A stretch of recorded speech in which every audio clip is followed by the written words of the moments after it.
Growing up in the 2010s in the era of Tumblr, infinity scarves, and flower crowns, it's hard to not remember the influence Lana Del Rey had on the world and the internet when she first popped onto the scene with her viral self-edited song Video Games, with her following album Born to Die then becoming an immediate international success. Lana Del Rey's melancholic, vintage, dreamy aesthetic was and is engaging and immersive and helped to garner her cult status relatively quickly. To many, Del Rey has come to mean so much more than just a celebrity or artist, but someone who has an irresistible air of mystique within her persona and her music. Her music has been noted by critics for its stylized cinematic quality, its preoccupation with themes of tragic romance, glamour, and melancholia, and its references to pop culture, particularly 1950s and 1960s Americana. All these factors helped Lana to truly make a name for herself in the music world and American pop culture. It can be really hard and sometimes honestly impossible to find a really well in-depth documentary made about Lana Del Rey that goes through all of her life. So today I wanted to basically create my own documentary and detail her early life, early career, and what led her to the success that she is at today. Before in the second half, explain why I feel as though she does resonate with her fans, including myself, and why I do feel it is so powerful to so many different people.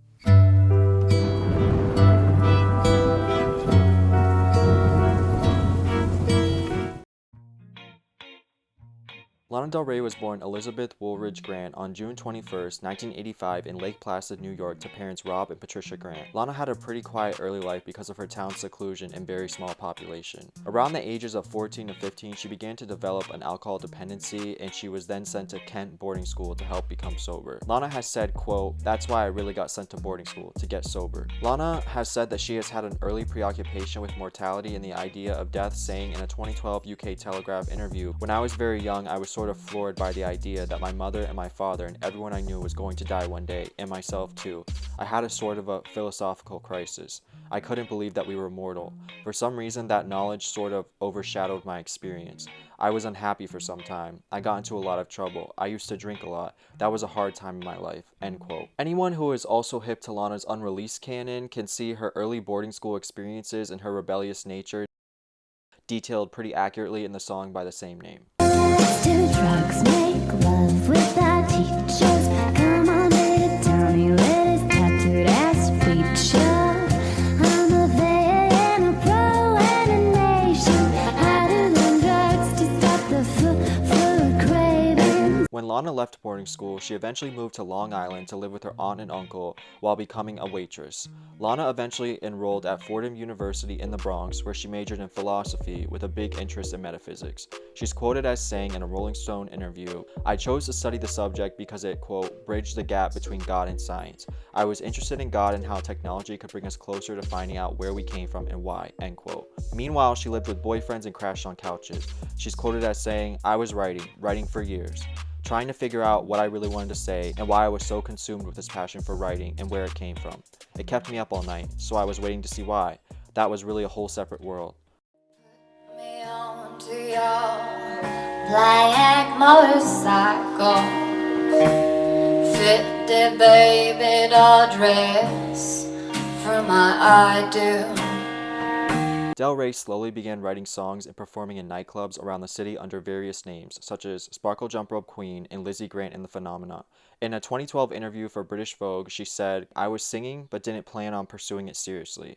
When I got to New York City when I was 18, I started playing in clubs in Brooklyn. I have good friends and devoted fans on the underground scene, but we were playing just for each other at that point, and that was it." Lana eventually got a recording contract with 5 Points after submitting acoustic demos and used the $10,000 she received to move into a mobile home in North Bergen, New Jersey, and began working with producer David Kane. Del Rey graduated from Fordham with a Bachelor of Arts degree in philosophy in 2008, after which she then released a 3-track EP, Kill Kill, as Lizzie Grant.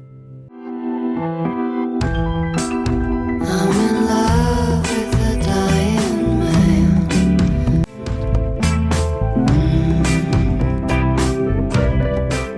David asked to work with me only a day after he got my demo. He is known as a producer with a lot of integrity and who had an interest in making music that wasn't just pop, Lana explains. When asked about what inspired her stage name, she is quoted as saying, "I wanted a name I could shape the music towards. I was going to Miami quite a lot at the time, speaking a lot of Spanish with my friends from Cuba. Lana Del Rey reminded us of the glamour of the seaside. It sounded gorgeous coming off the tip of the tongue." With some marketing help from her father, she released her first album titled Lana Del Rey, noticeably spelt with an A, in 2010, which was also available on iTunes.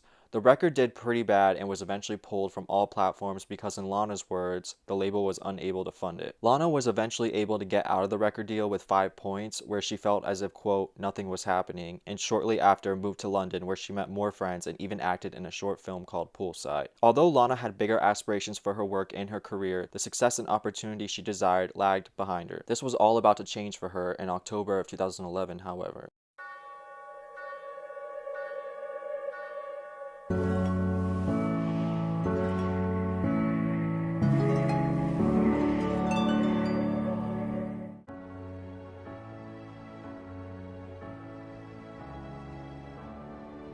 Lana uploaded the self-made music video for her song Video Games to YouTube on October 16, 2011, which features vintage stock footage of playful scenes of America interspersed with shots of her singing on her webcam. Video Games became a viral hit sensation, and for a minute it seemed like it was impossible to get away from, especially on sites like Tumblr and Facebook. She says on the song, "I just put that song online a few months ago because it was my favorite. To be honest, it wasn't going to be a single, but people have really responded to it." In October of 2011, she signed a joint deal with Interscope Records and Polydor to release her second studio album, Born to Die. And this brings us to the infamous SNL performance of Blue Jeans. Blue jeans, white shirt. But I will tell the end of time.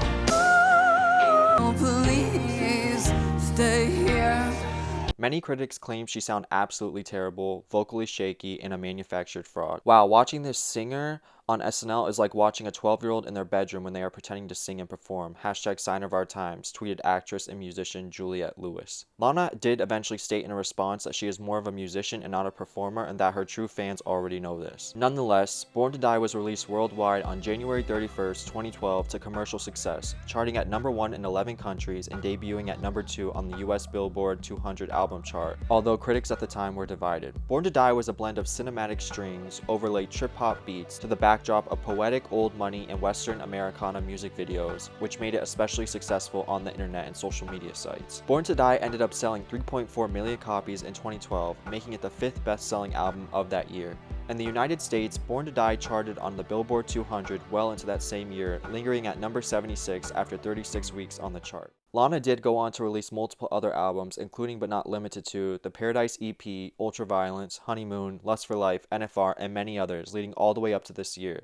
She gained even more acclaim with her radio hit Summertime Sadness and her work with soundtracks such as Baz Luhrmann's The Great Gatsby, writing Young and Beautiful, and Disney's Maleficent with Once Upon a Dream. Lana even went on to film Tropico, a musical short film directed by Anthony Mandler.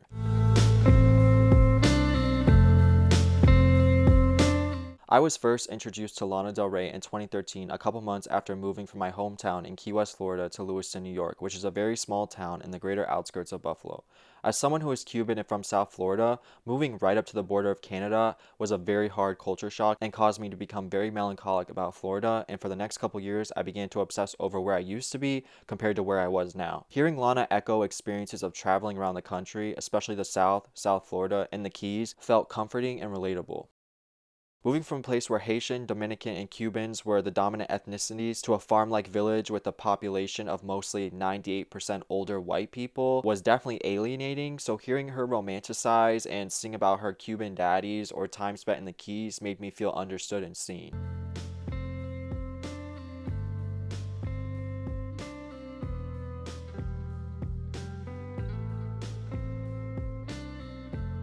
Del Rey's music, and especially her unreleased music, have these undertones of a longing to recapture old times and experiences traveling around the country, which reminded me of how I felt about being uprooted from my hometown and wanting to move back, and also about my travels around the US from LA, New York, and Chicago to Georgia, the Midwest, and Texas. This moves me to a bigger point about why I believe Lana has so much underground as well as mainstream appeal. Lana Del Rey has this ability to recapture and accurately express the emotions of being trapped in a melancholic-like state of mind, longing for a time or a place that has long ago slipped away, but that you can never truly move on from, making you feel almost frozen in time. This intoxicating romanticizing of the past can feel like a drug, and sometimes it can get debilitating. I feel as though many teens can relate to this sort of feeling, as they themselves are basically going through one large transition, feeling torn between their happy and cheery childhood and the mature, mundane structure of adulthood. Add on top of that the hormones and mental ups and downs from the teenage experience, and it can be easy to find yourself romanticizing and missing reminiscing the happier, colorful times of childhood, like Lana's longing for a past time, or relate with her dramatic, cinematic, and clingy romantic lyrics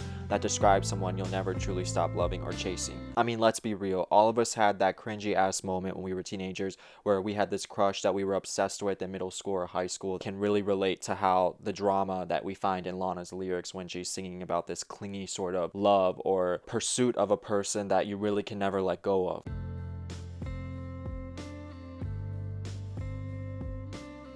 Another big shock for me after moving was the difference in culture. South Florida culture is so far removed from what is seen as American culture in so many ways. The culture is heavily influenced by the tropical Caribbean and doesn't feel like what we would see in shows and movies that show what American life is like. So I felt very out of place and again would depressingly reminisce about where I felt I was supposed to be. Lana in a way helped me to see the beauty in the Americana in a way to reclaim my happiness and outlook on my life. I felt American society, quiet suburbs, yellow school buses, American flags, and small forgotten towns like the one that I now lived in were boring and unrelatable. She helped change my perspective and to see these sometimes mundane aspects of American life from a more romanticized angle. One of Lana's most interesting aspects is her ability to romanticize seemingly monotonous and common experiences. Especially when listening to her unreleased music, you find things like going to the gas station and getting Slurpees. Give me coffee, you tall love. I'm the kind of girl you dream of. I'm trying to tell you what I dream of, and that's gas stations with Slurpee machines and organs playing. Dancing around a trailer with Christmas lights on. Dance at night back in Alabama. Christmas lights on my teal green trailer. Or even going to the 7-Eleven. Maybe we can go to the 7-Eleven. Drive down the main drag in your Pontiac Hilton. It sounds so surprisingly beautiful, poetic, and significant.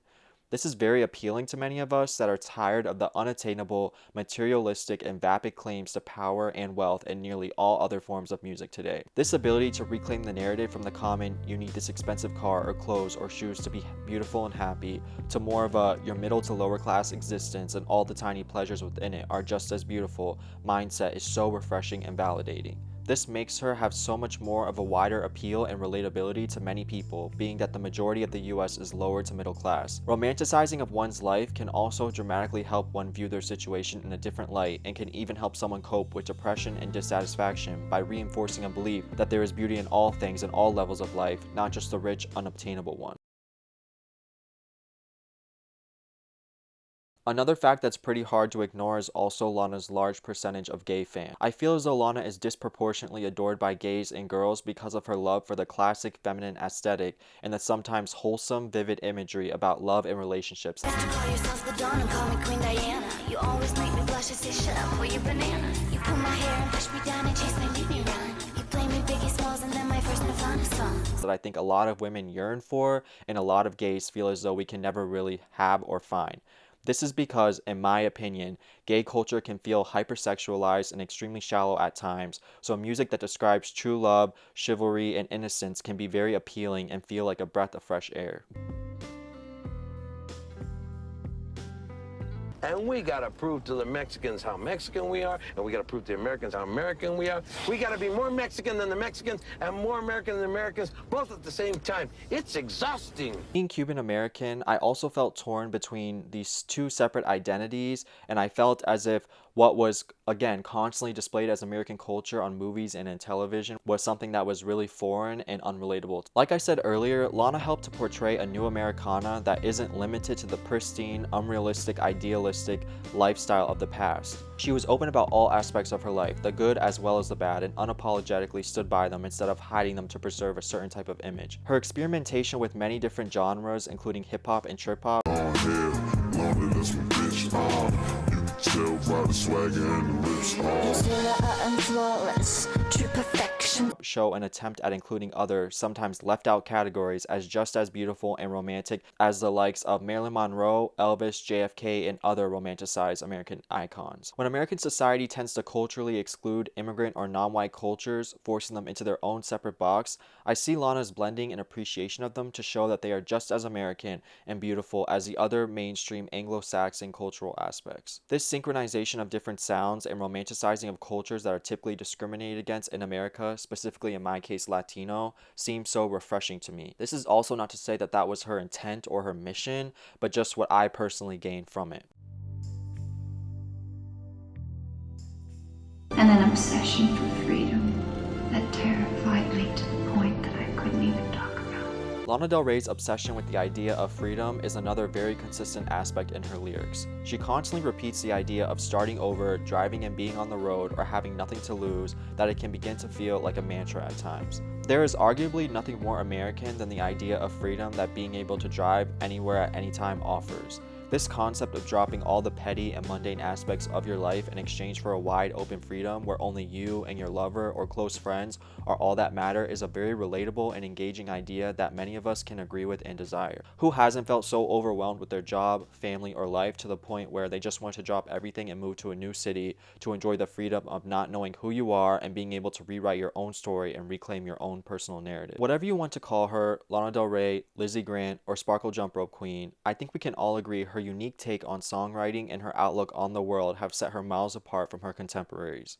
She began her musical journey on a more indie and underground note before transforming into a polished representation of classic American Hollywood and then moving towards psychedelic rock and baroque pop into where we find her today, slipping back to her original indie roots with her albums Blue Banisters and There's a Tunnel Under Ocean Boulevard, which sonically echo her first album, Lana Del Rey. The way in which Del Rey is able to create a unique sound that isn't wholly one genre or another truly sets her apart from her peers in a world dominated by the cookie-cutter template of hip-hop and electronic pop. She pays homage to a bygone American image sprinkled with modernity and to a type of life where the small things are romanticized simply because they can be and not because it's what society says should be. She speaks to an entire generation because of her ability to create music that cinematically and authentically tells stories, which create stark contrast to the shallow, inauthentic, materialistic music and culture that we are drowning in our world today. So yeah, that was my attempt at making a small little documentary explanation video about Lana and her life. But yeah, thank you guys so much for watching.